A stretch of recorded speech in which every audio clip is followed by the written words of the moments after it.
Hey everybody, this is part 6 again of the Saturn V diorama that I'm attempting to make.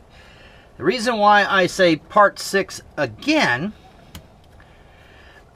they blocked the video I had up. And it was kind of for a silly reason, as far as I'm concerned. Everybody knows that I'm working on a Saturn V rocket.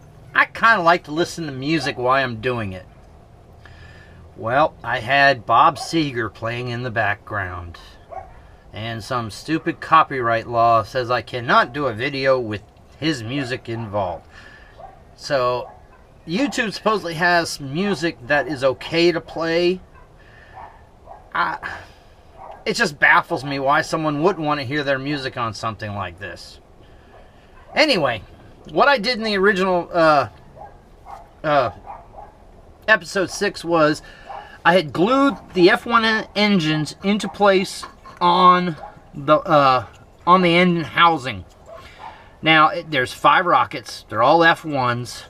They actually came with an easy way to tell which way they go. They had a little cone right there that showed which way the direction of each engine would sit. So they're all around. So I glued them on in last 6. So then I went on to work on the fins of the Saturn V. I glued them in place, which turned out pretty good. They're straight.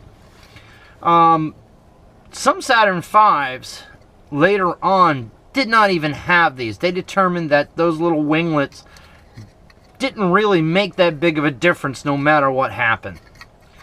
So, since I've done this already, and it's put together and you can see it, I'm going to go ahead and show you guys something else, because I'm getting ready to do some painting. And I have some paints that are separated. As you can tell in this bottle right here, there's 2 colors. This is light earth brown. Now I could put a piece of stick in there and stir it up, and it would remix. That's a pain, and that's a waste of a lot of toothpicks as far as I'm concerned. I seen something online, and I thought I'd give it a chance. I have a regular clamp. This is just a wood clamp. Actually, one of these is holding the camera in position above me right now. And I took a jigsaw blade and taped it around. Actually, I was going to grind down the piece of the clamp. I started and then thought, hey, why don't I try something else before we get too far into this?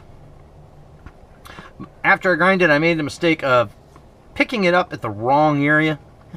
Remember, after grinding, things get hot. Alright, so I taped it on here. And I got a jigsaw that actually has a broken bottom piece. Now all I'm going to do is set it in. Well, I was just going to set it in. What's going on?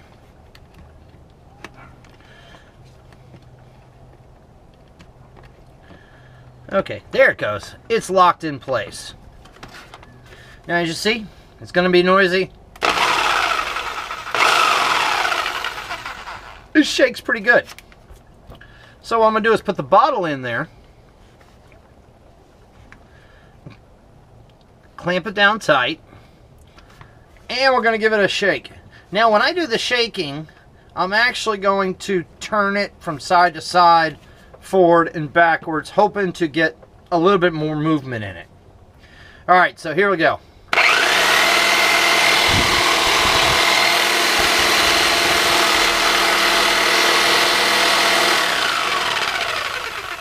You can see it's going pretty good. So,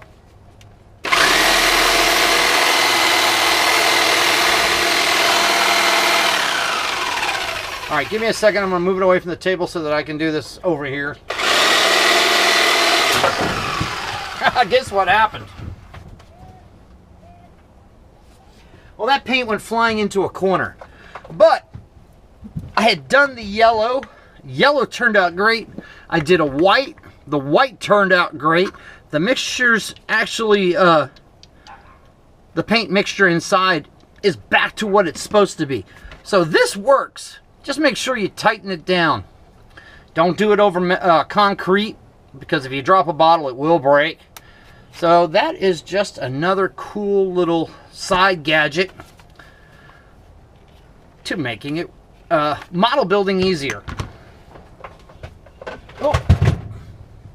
Again, all I did was I put a jigsaw blade next to it, and I pulled this electrical tape real tight as I did it so that this couldn't, the jigsaw blade couldn't move. I wrapped the rod on the clamp first, really tight, then placed it on and wrapped going one way and then back the other as tight as I could. It's not moving, it's not breaking free, and it works, and I like it. Okay, this is going to be the end of video 6. I'm going to try to do some painting in the next one. Alright, I will see you guys later.